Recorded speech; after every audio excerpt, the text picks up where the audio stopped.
Hello बच्चा party, मैं हूं प्रशांत पाठक और मैं आपका स्वागत करता हूं रोशन शाह स्टडी पॉइंट पे। बच्चों, हमने लास्ट क्लास में क्लास 11 चैप्टर फर्स्ट स्टैटिक्स का एक चैप्टर, सांख्यिकी का एक चैप्टर पढ़ा था। आज हम क्लास 11 चैप्टर सेकंड स्टैटिक्स का चैप्टर सेकंड पढ़ने वाले हैं और चैप्टर का नाम है आंकड़ों का। चैप्टर का नाम है आपके आंकड़ों का संकलन। बेटा जी, चैप्टर को शुरू करने से पहले मैं आपको ये क्लियर कर दूं कि हमारी पूरी कोशिश होगी कि क्लास 11 टर्म 1 होने से पहले हम आपको क्लास 11 की सारी वीडियो दे दें, क्योंकि हमारा एक भाई है वो परेशान हो रहा था। वो कह रहा था कि सर 2 दिन से वीडियो नहीं आई। एक्चुअल में बैचेस में थोड़ा सा टाइम बिजी रह जाता हूं मैं, लेकिन हम भरपूर कोशिश करेंगे कि आपको सारी वीडियोस दे दी जाए। और ये सांख्यिकी का दूसरा चैप्टर मैं आपके लिए लेके आ गया हूं। देखो क्या है बच्चे, चैप्टर का नाम है आंकड़ों का संकलन। सबसे पहले आप ये समझो कि संकलन क्या होता है। संकलन का मतलब है आंकड़ों को इकट्ठा करना। और आंकड़े किसे कहते हैं तो मैं बता चुका हूं, किसी भी समस्या पे अगर आप संख्यात्मक सूचना एकत्रित करते हो तो उसी संख्यात्मक सूचना को हम आंकड़े कहते हैं। और जब हम फर्स्ट वीडियो में थे तो उसमें हमने पढ़ा था कि सांख्यिकी में हमें टोटल 5 काम करने होते हैं। पहला काम हमें आंकड़े एकत्रित करना होता है, संकलन करना होता है। दूसरा काम आंकड़ों को व्यवस्थित करना होता है। तीसरा काम आंकड़ों को हमें प्रस्तुतिकरण करना होता है। चौथा काम आंकड़ों का हमें विश्लेषण, और लास्ट में हमें आंकड़ों का निर्वचन करना होता है। तो ये 5 काम स्टैटिक्स में 1 बाय 1 होंगे, है ना। तो सबसे पहले काम पे आपका स्वागत है, आंकड़ों का संकलन। ठीक है, आओ देखो चैप्टर को शुरू करते हैं, देखते हैं कि इस चैप्टर में हमें क्या क्या देखना है। देखो बच्चा, चैप्टर में जो सबसे पहली बात है कि आप चैप्टर को 2 हिस्सों में पढ़ोगे, एक वीडियो आज और एक अगली बार। क्या है, सबसे पहले हमें जानना है कि आंकड़े कहां से प्राप्त होते हैं, और दूसरा फिर जानना है कि आंकड़े किस से प्राप्त होते हैं। तो जो ये सेकंड पोर्शन है ये आपको सेकंड वीडियो में मिलेगा। हमारा आज का काम चैप्टर जो है उसके फर्स्ट पार्ट पे होगा कि आंकड़ों का स्रोत क्या है। स्रोत मतलब कहां से आंकड़े हमें मिलेंगे। ठीक है, आंकड़े 2 जगह से मिल सकते हैं, प्राथमिक स्रोत से और द्वितीयक स्रोत से। और प्राथमिक के अंदर कई सारी विधियां हैं और द्वितीयक के अंदर भी कई सारी विधियां हैं। तो एक एक करके हम आज इस पूरे पोर्शन को कंप्लीट करेंगे। चलो चैप्टर को लेके और आगे चलते हैं। ये रहा सबसे पहला पॉइंट कि आंकड़े क्या होते हैं। जैसा कि मैंने अभी आपको बताया कि किसी भी समस्या पे अगर आप संख्यात्मक सूचना इकट्ठा करते हो और उस संख्यात्मक सूचना के आधार पे आप निष्कर्ष निकालते हो, कंक्लूजन रिजल्ट निकालते हो, तो उसी संख्यात्मक सूचना को आंकड़े कहते हैं। ध्यान रखना है आपको। एग्जाम्पल के तौर पे मेरे क्षेत्र में गरीबी बहुत ज्यादा बड़े लेवल पे है, तो अगर मेरे क्षेत्र में गरीबी बहुत बड़े लेवल पे है तो मैं ये जानना चाहता हूं कि भाई किन कारणों से गरीबी है, उसके पीछे उसको कैसे दूर कर सकते हैं। तो मैं जब इस बात को लेकर सर्वे करूंगा तो वो जो सर्वे में मैं संख्यात्मक सूचना इकट्ठा करूंगा। सपोज मैं एक एक करके लोगों से मिल रहा हूं, मैं उनसे उनकी इनकम पूछ रहा हूं, उनसे एक्सपेंडिचर पूछ रहा हूं कि तुम कितना कमाते हो, कितना खर्च करते हो। तो उन लोगों से जो मेरे पास ये संख्यात्मक सूचना आई है, इसी संख्यात्मक सूचना को हम आंकड़े कहते हैं। ठीक है, आओ आंकड़े की डेफिनेशन पढ़ते हैं। देखो क्या लिखा है, आंकड़े संख्यात्मक तथ्य हैं। तथ्य मतलब सूचना है, जो सूचनाएं प्रदान करके समस्याओं को समझने व निष्कर्ष पर पहुंचने में मदद करते हैं। आंकड़े संख्यात्मक सूचना है जिससे हम क्या करते हैं, सूचना के आधार पर निष्कर्ष निकालते हैं और समस्या का समाधान निकालते हैं। ठीक है, अच्छा बच्चों, इससे पहले एक ये एग्जाम्पल भी देख लेना। आंकड़ों के कुछ एग्जाम्पल हैं, जैसे हरियाणा में 8 फैक्ट्री है चीनी की और पंजाब में 20 फैक्ट्रियां हैं चीनी की। तो ये क्या है, ये जो मैं एग्जाम्पल दे रहा हूं संख्या के रूप में आपको सूचना बता रहा हूं, तो ये क्या है, ये आपके आंकड़े हैं। आगे ले चलो चैप्टर को बेटा, आगे देखना जरा चैप्टर के बारे में। प्राथमिक और द्वितीयक, जैसा कि मैंने आपको कहा कि आंकड़ों को इकट्ठा करने के कितने रास्ते हैं, 2, एक प्राथमिक आंकड़े, एक द्वितीयक आंकड़े। ठीक है, इससे पहले कि मैं आपको प्राथमिक और द्वितीयक आंकड़ों के बारे में कुछ भी बताऊं, आप 3 लोगों को पहचान लो। पहला आप पहचान लो अनुसंधानकर्ता, वो व्यक्ति जो किसी समस्या के ऊपर अध्ययन करना चाहता है और वो सर्वे करवाने वाला है, तो उस व्यक्ति को आप अनुसंधानकर्ता बोलोगे। अच्छा बच्चे, अगर मान लो सर्वे का एरिया बहुत बड़ा है और वो अनुसंधानकर्ता अकेले सर्वे नहीं कर सकता, तो उसने मान लो 5 लोगों को अपने पास रखा कि भैया तुम लोग मेरी सर्वे में हेल्प कर दो, तो उन व्यक्तियों को हम गणक बोलते हैं। याद रखना। तीसरी चीज, वो लोग जिनसे आप सूचना लोगे, सूचना इकट्ठा करोगे, तो उन लोगों को हम सूचना प्रदानकर्ता बोलते हैं। इससे पहले कि आप प्राथमिक और द्वितीयक आंकड़े समझो, ये तीनों चीजें आपके लिए समझना बहुत जरूरी था। अब देखो आंकड़ों के स्रोत क्या हैं, तो आंकड़ों के दो स्रोत हैं, या तो आप प्राथमिक आंकड़े इकट्ठा करोगे या आप द्वितीयक आंकड़े इकट्ठा करोगे। ध्यान से समझना, अगर अनुसंधानकर्ता, उम्मीद है सबको अनुसंधानकर्ता का मतलब पता है, अगर अनुसंधानकर्ता किसी भी समस्या पे पहली बार खुद जाके या अपने गणकों को भेज के सूचना शुरू से लेके अंत तक एकत्रित करता है तो वो है प्राथमिक आंकड़े। और अगर अनुसंधानकर्ता सूचना खुद इकट्ठा नहीं करता या नहीं करवाता है, बल्कि किसी और व्यक्ति ने, किसी और संस्था ने सूचना इकट्ठा की थी और उससे आप सूचना मांग कर लेके आ जाते हो, तो वो है आपके द्वितीयक आंकड़े। जैसे एक एग्जांपल दे रहा हूं, सपोज करो मैं आपकी क्लास में जानना चाहता हूं कि आपकी क्लास में कौन बच्चा फर्स्ट आया है, क्योंकि मुझे आपको स्कॉलरशिप देना है। अब दो रास्ते हैं मेरे पास। रास्ता नंबर पहला कि मैं आपकी क्लास में आता हूं, एक एक बच्चे से मिलता हूं और उनके इकोनॉमिक्स में कितने मार्क्स आए वो मैं पूछता हूं। ठीक है, तो यहां पे मैं हूं अनुसंधान करता, एरिया छोटा था, मैंने किसी को अपने पास रखा नहीं, कोई गणक नहीं रखा, मैं सीधा आ गया किसके पास, सूचना प्रदान करता, मतलब आप लोगों के पास, और सीधा आपसे सूचना एकत्रित कर रहा हूं। ठीक है, तो ये क्या है, ये है प्राथमिक विधि। अच्छा, मान लो एरिया बड़ा होता तो मेरे गणक जाते तो भी प्राथमिक विधि ही होती। अच्छा, रास्ता नंबर दूसरा, मैं अनुसंधान करता, मैं जानना चाहता हूं कि आपकी क्लास में कौन सा बच्चा है जो सबसे अच्छा है पढ़ने में, और इसके लिए मुझे आपका रिजल्ट चाहिए इकोनॉमिक्स का, तो मैं आपके पास नहीं आया, सीधा आपके पास नहीं आया, मैं गया आपके क्लास टीचर के पास, जिन्होंने आपके नंबरों की एक लिस्ट बना रखी थी आपसे पूछ पूछ के या खुद पेपर चेक करके, और उनसे मैंने वो लिस्ट ले ली कि सर मुझे ये बता दो कि आपके क्लास में किस बच्चे के क्या नंबर हैं, कौन फर्स्ट आता है, क्योंकि मुझे उसे स्कॉलरशिप देनी है। तो अब जो मैं सूचना इकट्ठा करके लाया हूं वो द्वितीयक आंकड़े हैं, क्योंकि सूचना मैंने खुद इकट्ठा नहीं की, बल्कि किसी और व्यक्ति या संस्था ने कर रखा था इकट्ठा, उससे मैं मांग के लेके आ गया। ठीक है बच्चों, मैं आपको साफ बता दूं, जो आपका टर्म 1 का एग्जाम होगा उसमें प्राथमिक और द्वितीयक आंकड़ों के बारे में क्वेश्चन पूछा जाना कंपलसरी होता है, मतलब आएगा ही आएगा, बहुत इंपॉर्टेंट क्वेश्चन है। आओ देखो, पहले समझो प्राथमिक आंकड़ों का मीनिंग क्या है। समझा तो मैंने आपको दिया है, बस पढ़ लेते हैं। यहां से देखो क्या है, वे आंकड़े जो अनुसंधान की क्रिया में प्रथम बार, मतलब पहली बार, आरंभ से लेके अंत तक, शुरू से लेके आखिरी तक इकट्ठा किया जाना है। ठीक है, एकत्रित किया जाएगा और उन्हीं आंकड़ों को प्राथमिक आंकड़े बोलेंगे। और सबसे बड़ी बात कि ये आंकड़े मौलिक होते हैं। मौलिक क्या होता है, अभी थोड़ा हम आगे चलते हैं, फिर इस बात को समझेंगे। दूसरी तरफ आओ, द्वितीयक आंकड़ों के बारे में समझो।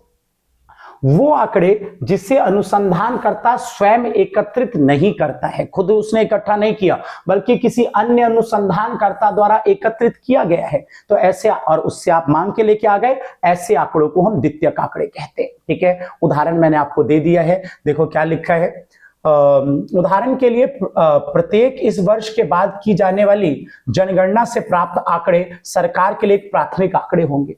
ठीक है, आपको मैं बता दूं, हर 10 साल बाद जनगणना होती है, तो मान लो कि 10 साल बाद सरकार जब जनगणना करेगी, वहां से जो सरकार को आंकड़े मिलेंगे वो क्या है, प्राथमिक आंकड़े। ठीक है, और द्वितीयक आंकड़े क्या है, मतलब इसका कि इकट्ठा नहीं कर रहे, पहले से किसी और ने इकट्ठा किया, आप उससे मांग के ले आए। इसका यार एक बहुत अच्छा एग्जाम्पल मैं और आपको देता हूं।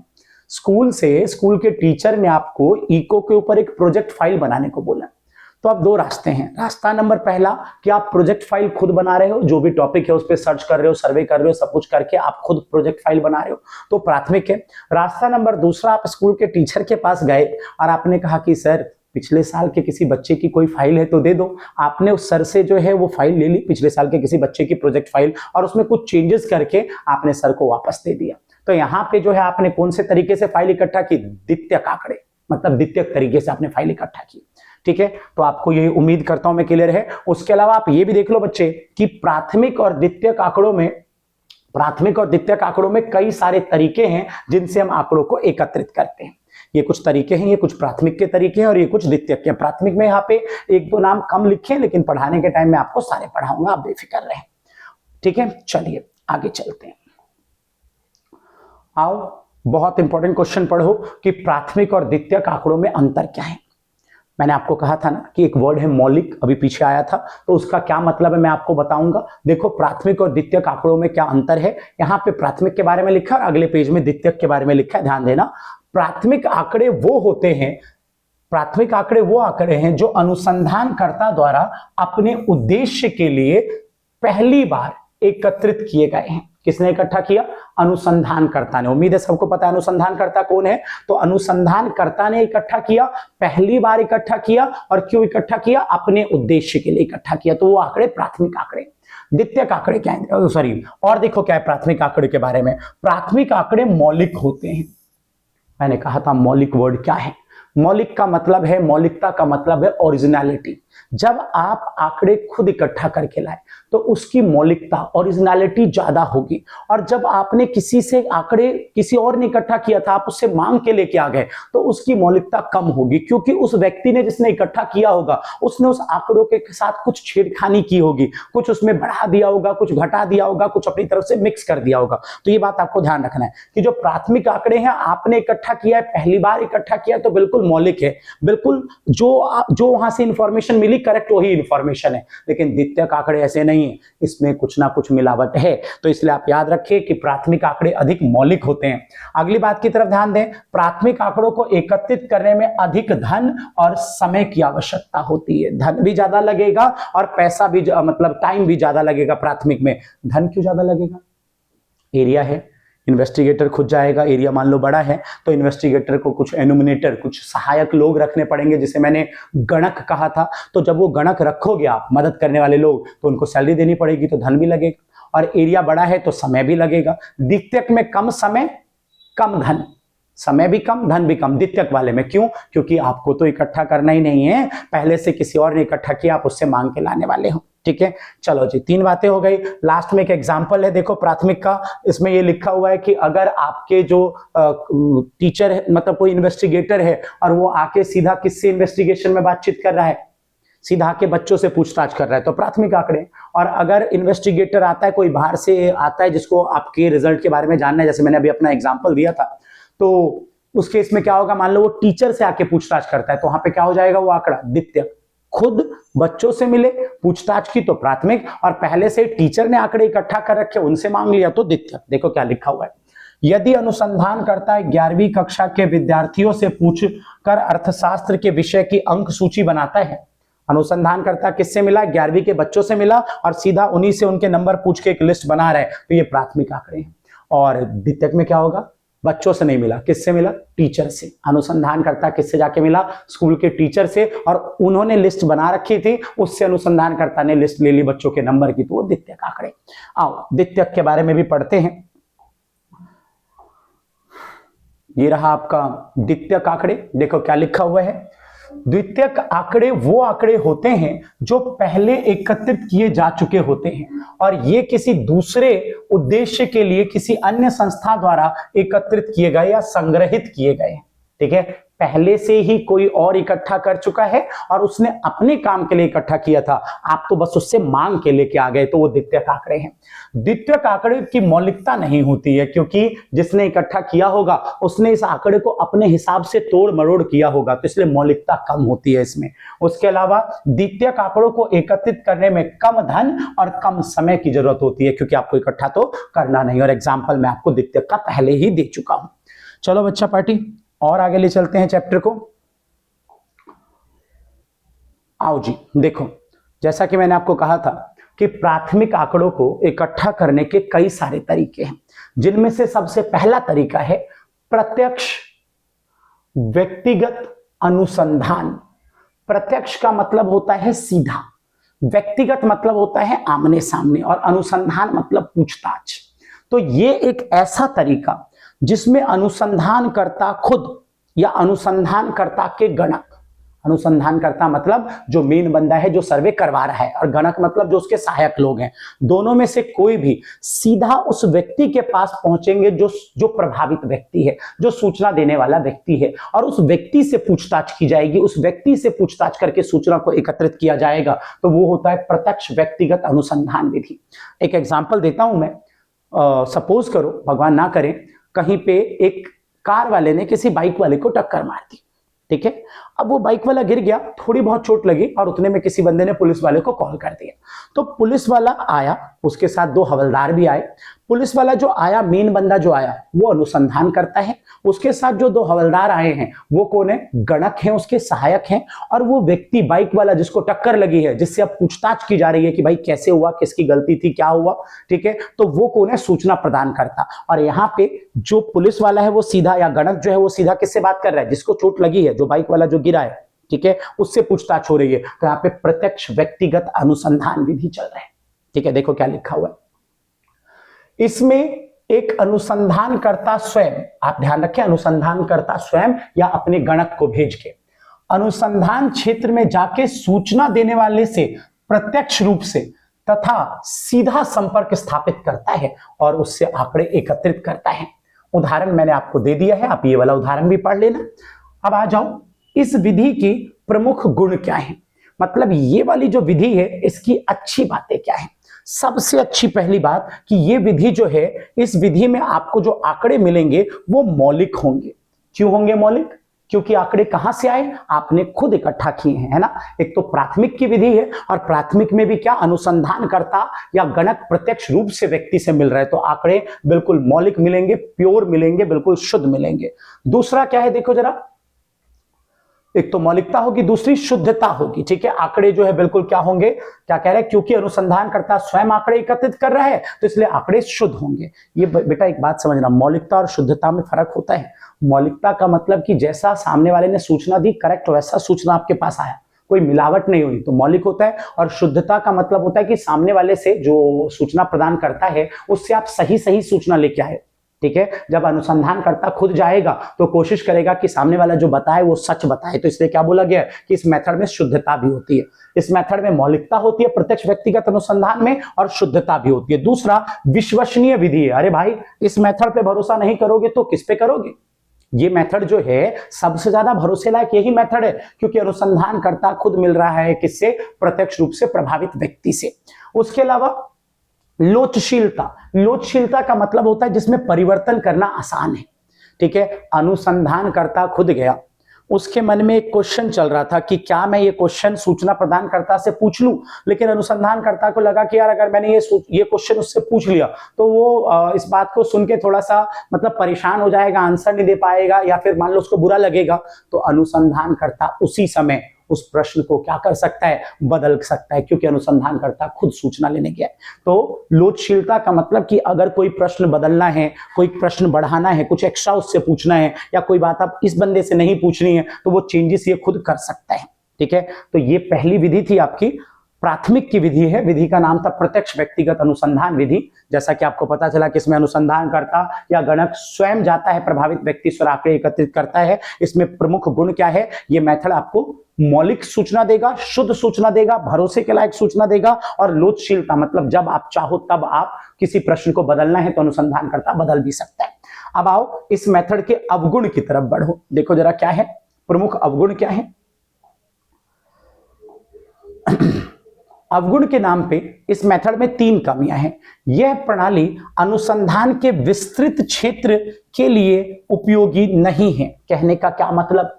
ये मेथड तब नहीं लगेगा जब एरिया बहुत बड़ा है, क्योंकि अगर एरिया बहुत बड़ा है तो अनुसंधानकर्ता एक एक व्यक्ति से कैसे मिल सकता है, या अपने गणक को भी वो हर व्यक्ति से प्रत्यक्ष रूप से मिलने के लिए कैसे भेज सकता है? तो आपको पता होना चाहिए कि ये सिर्फ सीमित क्षेत्र में ही लगता है। छोटे एरिया में ये मेथड लगा सकते हो, लेकिन बड़े एरिया में ये मेथड नहीं लगता है।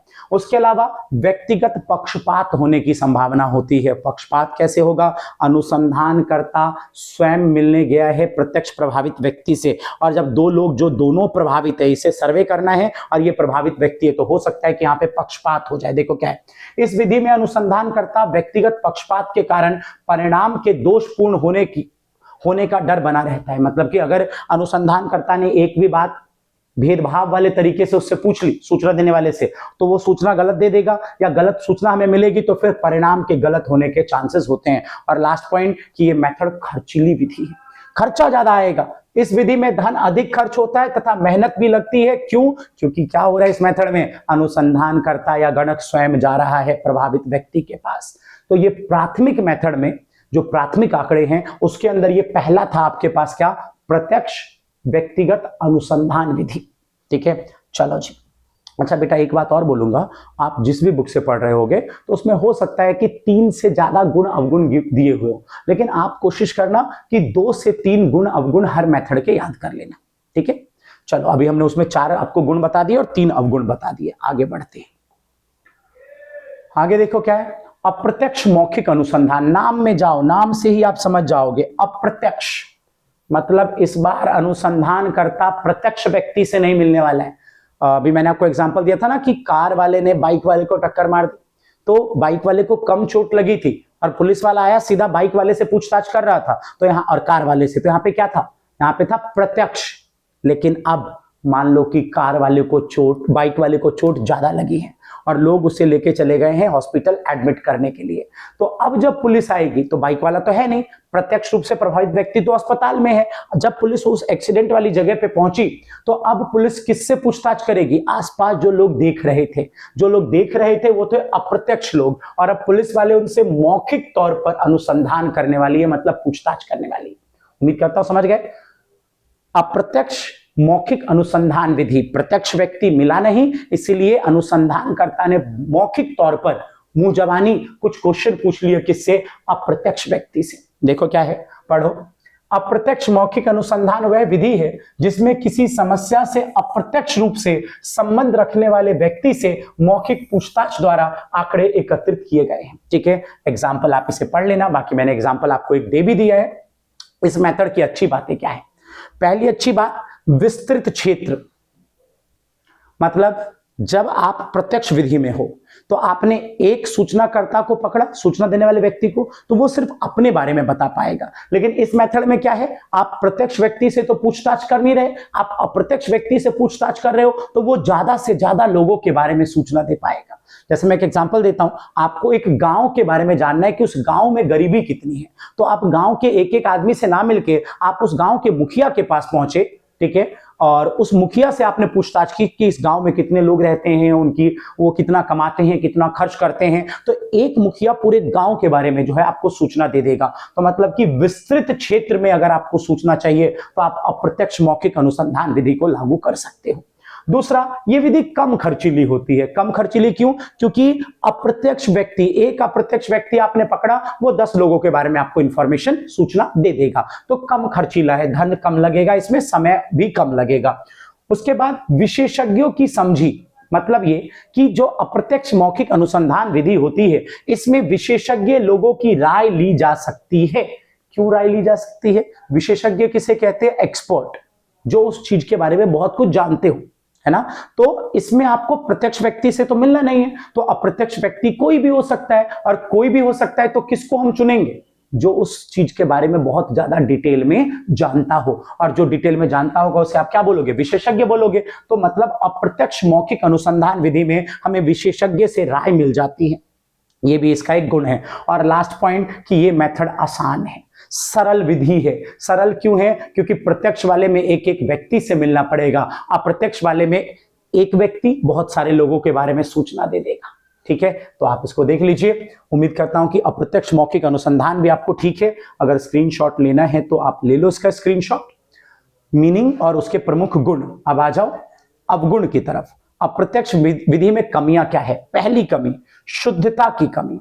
क्यों शुद्धता की क्यों कमी, क्योंकि जिससे आपने बात की है, आप मतलब अनुसंधानकर्ता, अनुसंधानकर्ता ने जिससे बात की है वो प्रत्यक्ष रूप से प्रभावित नहीं है, तो वो सारी बातें सही तरीके से नहीं बता पाएगा। सोचो ना, थोड़ा सा सोच के देखो, वो बाइक वाले को टक्कर लगी थी तो एक्यूरेटली क्या हुआ वो तो बाइक वाले को ज्यादा पता होगा, जो आसपास लोग देख रहे थे उन्हें उतना पता नहीं चला होगा, है ना। तो प्रत्यक्ष जो विधि है उसमें शुद्धता ज्यादा है और अप्रत्यक्ष वाले में शुद्धता की कमी होती है। तीसरा, पक्षपात होने की संभावना है। सपोज करो पुलिस वाले ने जिस तीसरे बंदे से पूछना शुरू किया, वो तीसरा व्यक्ति जो कार वाला है जिसने उस बाइक वाले को टक्कर मारी थी उसका फ्रेंड था। सोच के देखो, पुलिस वाला आया, कार वाले ने बाइक वाले को टक्कर मारी है और अब पुलिस वाला, बाइक वाला एडमिट है मान लो, अब पुलिस वाला जिस बंदे से पूछताछ कर रहा है वो कार वाले व्यक्ति का मित्र है, उसी से पुलिस वाला पूछताछ कर रहा है, तो क्या वो व्यक्ति अपने फ्रेंड की कमी बताएगा? वो सारी कमी किसकी बता देगा? बाइक वाले की, कि भाई वो गलत चला के आ रहा था या उसने जो है ओवरटेक करने की कोशिश की। मतलब पक्षपात होने की संभावना होती है इस विधि में। आगे बढ़िए। गलत परिणाम, अरे भाई जब पक्षपात होगा तो सूचना गलत आएगी, और सूचना गलत आएगी तो परिणाम भी गलत आने के चांसेस होते हैं। ये इस मेथड के अवगुण हैं। उम्मीद करता हूं ठीक हो आप यहां तक। ले लो स्क्रीनशॉट, आगे बढ़ते हैं। और आगे है प्रश्नावली और अनुसूचियों के माध्यम से सूचना संग्रहण। देखो जी, जो आपका प्राथमिक विधि है, प्राइमरी मेथड, प्राथमिक आंकड़े, उसमें आपने प्रत्यक्ष मौखिक, प्रत्यक्ष व्यक्तिगत अनुसंधान पढ़ा, अप्रत्यक्ष मौखिक अनुसंधान पढ़ा, और अब तीसरा है प्रश्नावली विधि। बच्चे प्रश्नावली विधि के अंदर आपको टोटल, प्रश्नावली विधि के अंदर आपको टोटल 2 विधियां पढ़ाई जाएगी, डाक विधि और गणक विधि। पहले प्रश्नावली विधि को समझो। देखो यार, अनुसंधानकर्ता चाहता है कि जब कोई गणक या कोई, मतलब जब हम किसी से सूचना पूछें, मान लो एरिया बहुत बड़ा है, एरिया बहुत बड़ा है जहां से सर्वे करना है, और अनुसंधानकर्ता चाहता है कि जब हम किसी व्यक्ति से सूचना एकत्रित करें तो जो मैं चाहता हूं अनुसंधानकर्ता, बस वही प्रश्न उससे पूछे जाए। मतलब इधर उधर के कोई प्रश्न नहीं पूछे जाएं। मैं एक अनुसंधान करता हूं और मैं चाहता हूं मात्र ये 10 क्वेश्चन मैं सूचना देने वाले व्यक्ति से पूछूं। अब हर व्यक्ति से अनुसंधानकर्ता खुद मिल पाए तो बड़ा मुश्किल है। तो अनुसंधानकर्ता क्या करता है, अपने उद्देश्य को, जिस बात पे उसे सर्वे करना है, उस बात को ध्यान रखते हुए एक प्रश्न पत्र बना लेता है, एक प्रश्नावली बना लेता है। उस प्रश्नावली में कई सारे क्वेश्चंस वो लिख देता है, और अब इन्हीं क्वेश्चंस के बिहाफ पे सर्वे होना है, और इसलिए इस विधि को हम प्रश्नावली विधि कहते हैं। देखो बच्चा, इस विधि में अनुसंधानकर्ता सबसे पहले अनुसंधान के उद्देश्य को ध्यान में रखते हुए, किस बात को ध्यान में रखते हुए, अनुसंधान के उद्देश्य को ध्यान में रखते हुए एक प्रश्नावली तैयार करता है। और अब 2 रास्ते हैं। एक, इस प्रश्नावली को वो क्या कर सकता है, डाक के द्वारा मेल करके जो सूचना प्रदान करता है उसके पास भेज सकता है। दूसरा क्या कर सकता है, जो गणक है, गणक, मुझे उम्मीद है गणक कौन है आपको मैं बता चुका हूं, अनुसंधानकर्ता की मदद करने वाले लोग, जो सर्वे करने में अनुसंधानकर्ता की मदद करेंगे। मान लो मैं सर्वे करने वाला हूं पूरी दिल्ली का, और दिल्ली बहुत बड़ी है, मुझसे अकेले नहीं हो पाएगा, तो मैंने 20 लोग अपने पास रख लिए जो मेरी मदद करेंगे इस सर्वे में, है ना। तो 20 लोग क्या है, गणक।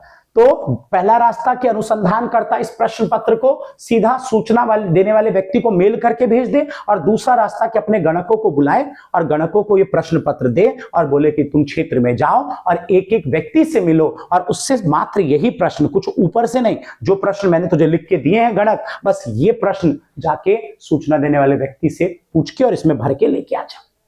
उम्मीद करता हूं ठीक है ये मेथड। स्क्रीनशॉट लेना है तो ले लो। प्रश्नावली विधि क्या है, विधि, प्रश्न पत्र बनाया जाएगा और फिर प्रश्न पत्र को या तो डाक से भेज दोगे, और नहीं डाक से नहीं भेजना तो अपने गणकों को दे दो और जाके बोलो कि सूचना भर के ले आए। चलें आगे इससे। आओ बच्चों आगे देखो डाक विधि के बारे में, जैसा कि मैंने आपको पहले ही समझा दिया, यहां पे लिखा हुआ भी है, इसे पढ़ भी लेते हैं। इस विधि में प्रश्नावली सूचना देने वाले व्यक्ति के पास डाक द्वारा भेज दी जाएगी, और प्रश्नावली के साथ, इस बात को ध्यान देना, प्रश्नावली के साथ एक पत्र और भेजा जाएगा जिसमें जांच के उद्देश्य को स्पष्ट किया जाएगा तथा सूचना देने वाले को यह विश्वास दिलाया जाएगा कि उसके द्वारा भेजी गई सूचना को गुप्त रखेंगे।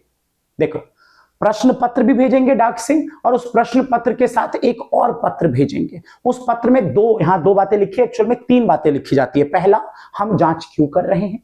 दूसरा, आप निश्चिंत रहें, आप जो भी सूचना हमें देंगे हम उसे गुप्त रखेंगे, किसी को नहीं बताएंगे। और तीसरा, रिक्वेस्ट टू रिटर्न, कि भैया ये प्रश्न पत्र भरने के बाद हवाई जहाज बना के उड़ा मत देना, उस प्रश्न पत्र को हमें लौटा देना ताकि हमें सूचना मिल पाए।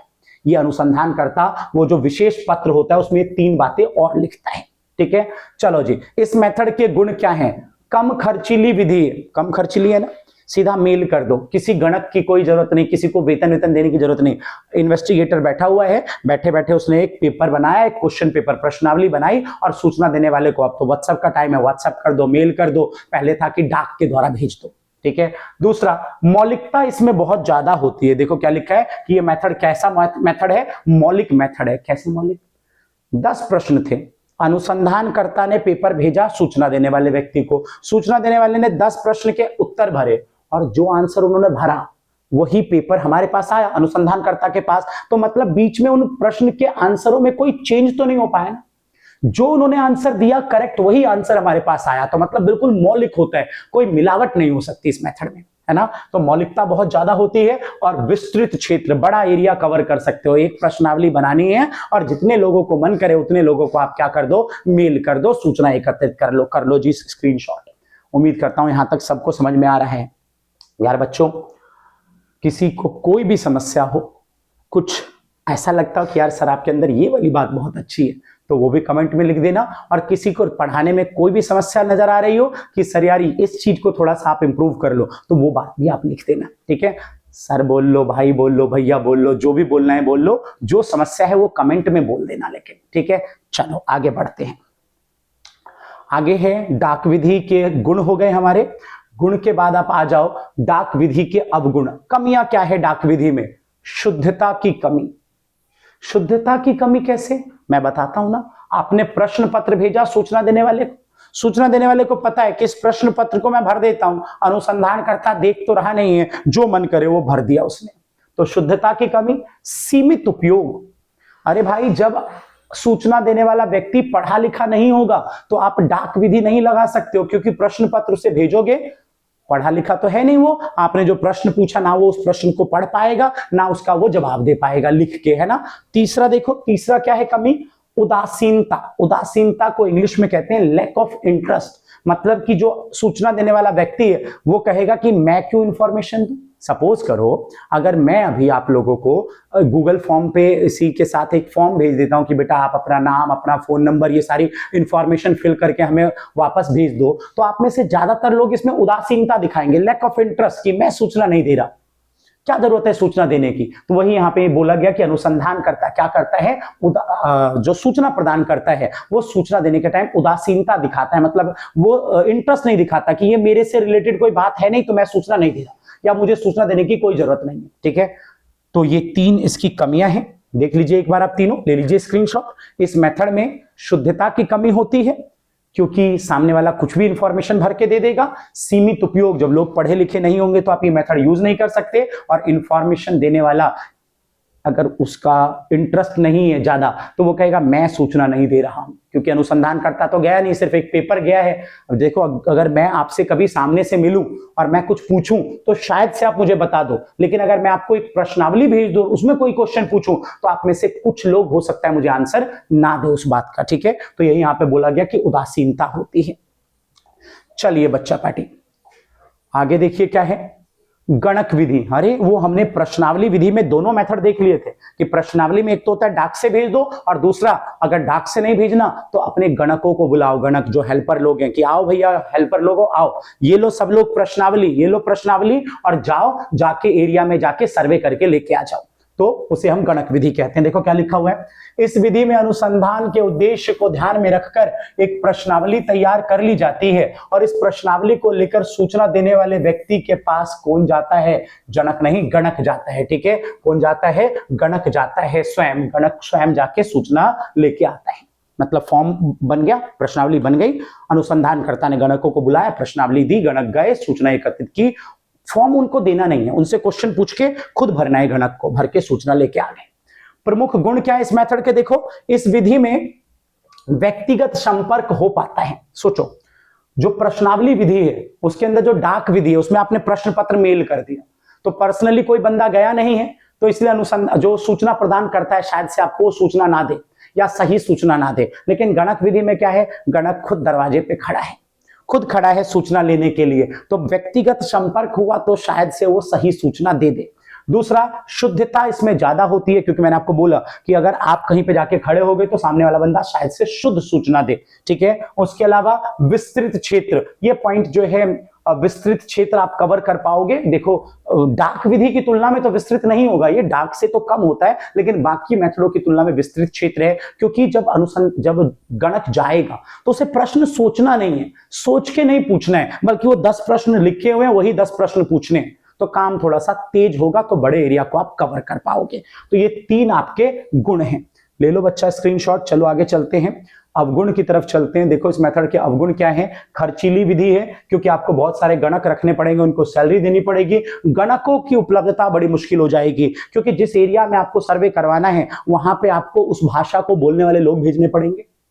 लोग एजुकेटेड हो, पढ़े लिखे लोग हो, सिंसियर लोग हो, ऐसे लोग आपको चाहिए। तो ऐसे लोगों का मिलना बड़ा मुश्किल है, गणकों का उपलब्ध हो पाना एक मुश्किल काम है। एक तो खर्चीली विधि, गणक को सैलरी देनी पड़ेगी, दूसरा अच्छे गणक, अच्छे एनुमिनेटर मिलना मुश्किल है और अधिक समय लगेगा। डाक विधि में क्या था कि एक ही बार एक क्लिक पे सबके पास मेल चला गया, वो इंफॉर्मेशन भर के दे देंगे। लेकिन इसमें क्या है, गणक खुद जाएगा तो जाने का समय, आने का समय, प्रश्न पूछने का समय, तो समय बहुत लगता है इस मेथड में। क्या उम्मीद करूं, ठीक है। आ जाओ जी, अच्छी प्रश्नावली या अनुसूची की प्रमुख विशेषताएं। बच्चों मैं आपको बताऊं, ये बहुत इंपॉर्टेंट प्रश्न है, बहुत इंपॉर्टेंट क्वेश्चन है। कई बार ये प्रश्न पूछा जा चुका है कि अच्छी प्रश्नावली के अंदर क्या क्या गुण होते हैं। वेरी वेरी इंपॉर्टेंट क्वेश्चन है ये। यार तुम बताओ ना, तुम हो अनुसंधान करता और तुम्हें किसी टॉपिक पे सर्वे करना है और एक प्रश्न पत्र बनाना है, तो तुम किन किन बातों का ध्यान रखोगे। मान लो तुम्हें एक क्वेश्चन पेपर बनाना है बच्चों का स्कूल में पेपर लेने के लिए, तो क्या क्या ध्यान रखना है। पहला कम नंबर ऑफ क्वेश्चन हो सर्वे के टाइम पे, क्योंकि अगर आप ज्यादा क्वेश्चन दे दोगे तो जो सूचना प्रदान करता है वो कहेगा मैं क्यों दूं इतने क्वेश्चनों का आंसर। दूसरा, क्वेश्चन को प्रॉपर सीक्वेंस में, प्रॉपर सीरियल वाइज सेट करना है। तीसरा, अनावश्यक प्रश्न नहीं पूछने हैं। चौथा, मैथ से रिलेटेड कोई प्रश्न नहीं पूछना है, क्योंकि कैलकुलेशन करना सबको नहीं आता है। अगला, कोई भी ऐसा प्रश्न नहीं पूछना है जिसपे वाद विवाद हो सकता है, जैसे कि हिंदू मुसलमान को लेकर कोई क्वेश्चन नहीं पूछना, क्योंकि वो झगड़े का विषय होता है। ठीक है, तो ऐसा कोई प्रश्न नहीं पूछना है। उसके अलावा प्रश्नों को कोशिश करें कि जो एमसीक्यू क्वेश्चन होते हैं टिक वाले, या तो टिक वाले क्वेश्चन हो या यस और नो वाले प्रश्न हो। ठीक है, सीमित क्वेश्चनों को रखना है, कम क्वेश्चनों को रखना है। प्रश्नावली बनाने के बाद अनुसंधानकर्ता को खुद एक बार उसको टेस्ट कर लेना चाहिए कि प्रश्न सही है या नहीं है। आंसर देने में जो सूचना देने वाला व्यक्ति होगा उसे सूचना देने में सुविधाजनक रहेगा या नहीं रहेगा। तो इन कुछ बातों को ध्यान रख के आपको प्रश्नावली बनानी है। ठीक है, देखो क्या क्या लिखा हुआ है, एक बार देख लेते हैं। यहां भी प्रश्नों की संख्या कम हो ताकि सूचना देने वाले के लिए आसानी हो। सरल प्रश्न हो, आसान प्रश्न रखने हैं आपको। प्रश्नों का उचित क्रम रखना है, पहले के बाद दूसरा, दूसरे के बाद तीसरा। अनुचित प्रश्न नहीं पूछने हैं, अननेसेसरी प्रश्न नहीं पूछने हैं। मतभेद रहित प्रश्न होने चाहिए, कोई ऐसा क्वेश्चन नहीं होना चाहिए जिसमें दो लोगों की कॉन्ट्रावर्सी हो जाए, झगड़ा हो जाए। ठीक है, गणना ना करनी पड़े, मतलब वो मैथ के कैलकुलेशन ना करनी पड़े। पूर्व परीक्षण, प्रश्नावली बनाने के बाद एक बार खुद अनुसंधानकर्ता को उसे टेस्ट कर लेना चाहिए। दिशा निर्देश, इंस्ट्रक्शंस का होना जरूरी है। जैसे आपको जब स्कूल में पेपर देने जाते हो, जब क्वेश्चन पेपर मिलता है तो ऊपर कुछ लाइनें लिखी होती है कि ये क्वेश्चन इतने से यहाँ तक कितने नंबरों का है। उसके अलावा क्वेश्चन में यस और नो में आंसर देना है, और वाले पार्ट कहाँ कहाँ पे लिखे हुए हैं, तो ये सारी इंफॉर्मेशन गिवन होती है। तो वैसे ही दिशा निर्देश देने हैं ताकि जो सूचना देने वाला व्यक्ति उस प्रश्नावली को आसानी से भर पाए। सत्यता की जांच हो, प्रश्न ऐसे हो जो यस और नो में हो, और ताकि सामने वाला बंदा सही बोल रहा है या गलत बोल रहा है इस बात को आसानी से पकड़ा जा सके। और अगली चीज, प्रश्नावली को लौटाने की प्रार्थना, रिक्वेस्ट टू रिटर्न। कहीं ऐसा ना हो कि अनुसंधानकर्ता ने क्या किया, सूचना देने वाले व्यक्ति ने क्या किया, प्रश्न भरे और भरने के बाद जो भी क्वेश्चन थे उन सबका आंसर दिया और आंसर देने के पास अपने पास ही रख लिया, तो फिर अनुसंधानकर्ता के पास तो सूचना आई नहीं ना, प्रश्नावली वहीं पे रह गया, इंफॉर्मेशन देने वाले व्यक्ति के पास ही रह गई प्रश्नावली, तो फिर सूचना नहीं आ पाई। तो इसलिए आपको उसको रिक्वेस्ट करना है कि भाई साहब भरने के बाद लौटा देना, क्योंकि हम इस सूचना के बिहाफ पे कुछ क्या कर रहे हैं, कुछ परिणाम निकालने वाले, किसी समस्या का समाधान निकालने वाले हैं। ठीक है, चलो बच्चों, तो ये ले लो भाई स्क्रीनशॉट, ये बहुत इंपॉर्टेंट क्वेश्चन है। मैं फिर से बोल रहा हूं, कई बार 6 मार्क्स में भी क्वेश्चन पूछा गया है जिसमें आपको ये कुछ पॉइंट्स को डिस्कस करके देना है। चलो आगे है बच्चे, द्वितीयक आंकड़ों का संकलन। द्वितीयक आंकड़े, हमारी बात शुरू में ही हो गई थी। आंकड़ों के 2 टाइप हैं, प्राथमिक और द्वितीयक। प्राथमिक मतलब अनुसंधानकर्ता खुद लाया, और द्वितीयक मतलब किसी और व्यक्ति या संस्था ने इकट्ठा किया है और वहां से आप मांग के लेके आ गए, तो उसे कहते हैं द्वितीयक आंकड़े। ठीक है, तो द्वितीयक आंकड़े वो आंकड़े जिसे अनुसंधानकर्ता खुद इकट्ठा नहीं कर रहा, किसी और व्यक्ति और संस्था ने इकट्ठा किया है। और द्वितीयक आंकड़ों के 2 प्रकार हैं, 2 है द्वितीयक आंकड़ों के अंदर, देखो, प्रकाशित स्रोत और अप्रकाशित स्रोत। 2 है द्वितीयक आंकड़ों के अंदर, प्रकाशित और अप्रकाशित स्रोत। बोलो डने, प्रकाशित स्रोत क्या है और अप्रकाशित क्या है, जरा समझने की कोशिश करो। देखो बेटा, जब कोई बंदा किसी भी टॉपिक के ऊपर सर्वे करता है, तो अगर उसने सर्वे इसलिए किया कि उसका कोई पर्सनल जरूरत थी, पर्सनल नीड थी, तो वो उसको सर्वे करने के बाद वो सारी सूचना अपने पास ही रख लेता है। ठीक है, जैसे सपोज करो कि आपकी क्लास 11th का जो आपका रिजल्ट है वो सारा रिजल्ट कहाँ पे है, आपके स्कूल में रखा होगा, आपके क्लास टीचर के पास रखा होगा। और अगर किसी को चाहिए तो यहाँ पे इस केस में उस व्यक्ति को, उस अनुसंधानकर्ता को आपके क्लास टीचर के पास जाना पड़ेगा और उससे आंकड़े मांग के लाने पड़ेंगे। तो ये है द्वितीयक आंकड़े। और द्वितीयक में कौन से हैं, मांग के लाना पड़ाना, तो अप्रकाशित स्रोत है। ठीक है, अप्रकाशित स्रोत। देखो क्या लिखा है, द्वितीयक आंकड़ों का अप्रकाशित स्रोत भी होता है, जैसे सरकार, विश्वविद्यालय, निजी संस्थाएं, व्यक्तिगत अनुसंधानकर्ता विभिन्न उद्देश्यों के लिए ऐसे आंकड़े संकलन करती है जिन्हें प्रकाशित नहीं किया जाता है, मतलब किसी न्यूज़पेपर में, किसी मैगजीन में कहीं पे पब्लिश नहीं करते। सपोज करो मेरे पास जो है कुछ स्टूडेंट पढ़ते हैं, 200 बच्चे पढ़ते हैं मेरे पास, तो उन बच्चों का मैंने टेस्ट लिया। अब टेस्ट लिया तो उनका जो रिजल्ट है वो रिजल्ट मेरे पास है और मैंने अपने पास रख रखा है। ठीक है, आप में से किसी को कोई सर्वे करना है और वो रिजल्ट आपको चाहिए तो आपको मुझसे आके मांगना पड़ेगा, तो वो क्या है, अप्रकाशित स्रोत है। वहीं पे देखो प्रकाशित स्रोत की खास बात क्या होती है, अनुसंधानकर्ता, जो दूसरा अनुसंधान करता है जिसने सूचना एकत्रित की है, तो वो व्यक्ति अपना काम करने के बाद वो सारा डेटा, वो सारे आंकड़ों को अगर क्या करता है, सरकारी प्रकाशन कर देता है। मतलब सिंपल ये कि किसी न्यूज़पेपर में, किसी मैगजीन में, ठीक है, गूगल पे कहीं पे पब्लिश कर देता है और अगर किसी को चाहिए तो वहां से निकाल लो। सपोज अगर आपको ये जानना है कि दिल्ली में कोरोना के टोटल कितने केस आए, कितने लोगों की डेथ हुई, ठीक है, कितने लोगों को वैक्सीनेशन हुआ, वैक्सीनेशन लग पाया, टीका लग पाया, तो ये सारी बातें अगर आपको जाननी है तो सब कहां मिलेगा, गूगल पे मिल जाएगा ना, आप वहां से निकाल लोगे तो वो क्या है, प्रकाशित स्रोत है। समझ गए। और अगर मान लो आपको जानना है कि मेरे पास जो ट्यूशन बच्चे पढ़ते हैं तो उनमें से कौन सा बच्चा ऐसा है जो फर्स्ट आया है टेस्ट में, तो क्या ये गूगल पे मिलेगा आपको, ये तो मेरे पास है ना ये डेटा, आपको आके मुझसे मांगना पड़ेगा, तो वो क्या है, अप्रकाशित स्रोत। ठीक है, जरा एक बार इधर ध्यान देना, कई बार एक आध नंबर में पूछ लेते हैं कि प्रकाशित स्रोत के कुछ एग्जाम्पल दो। देखो पहला क्या है, सरकारी प्रकाशन। सरकार कई बार कई टॉपिक पे आंकड़े इकट्ठा करती है और उसे फिर न्यूज़पेपर, मैगजीन कहीं पे प्रकाशित कर देती है। अर्ध सरकारी मतलब एनजीओ भी कई बार डेटा इकट्ठा करती है, न्यूज़पेपर या मैगजीन में उसे प्रकाशित कर देती है। समितियों और आयोग्यों की रिपोर्ट, मतलब कि सरकारी समितियां होती है उनकी रिपोर्ट, पत्र पत्रिका से डेटा इकट्ठा किया जा सकता है। अंतरराष्ट्रीय प्रकाशन, अंतरराष्ट्रीय इंटरनेशनल प्रकाशन जो किया जाता है वहां से डेटा इकट्ठा कर सकते हो। उसके अलावा बहुत सारी संस्थाएं हैं, जैसे IMF, इनका डेटा होता है, वर्ल्ड बैंक का होता है, मतलब ये बहुत सारे स्रोत हैं जहां से आप द्वितीयक आंकड़े इकट्ठा कर सकते हो। तो बच्चों ये हमारा था कलेक्शन ऑफ डेटा का पार्ट फर्स्ट। इसमें हमने ये पढ़ लिया कि प्राथमिक आंकड़े क्या हैं, द्वितीयक आंकड़े क्या हैं, आंकड़े क्या हैं, प्राथमिक आंकड़े और द्वितीयक में अंतर क्या होता है, प्राथमिक आंकड़ों को इकट्ठा करने के स्रोत क्या हैं, उसके गुण अवगुण, द्वितीयक आंकड़ों के स्रोत क्या हैं, गुण अवगुण, ये सब आपने पढ़ लिया। तो उम्मीद करता हूं कि आप सबको अच्छे से समझ में आया होगा। तो यार वो क्या बार बार बोलूं यार, लाइक कर देना अगर पसंद आता है, मन करे तो शेयर कर देना, ना करे तो मत करना यार, कोई बात नहीं।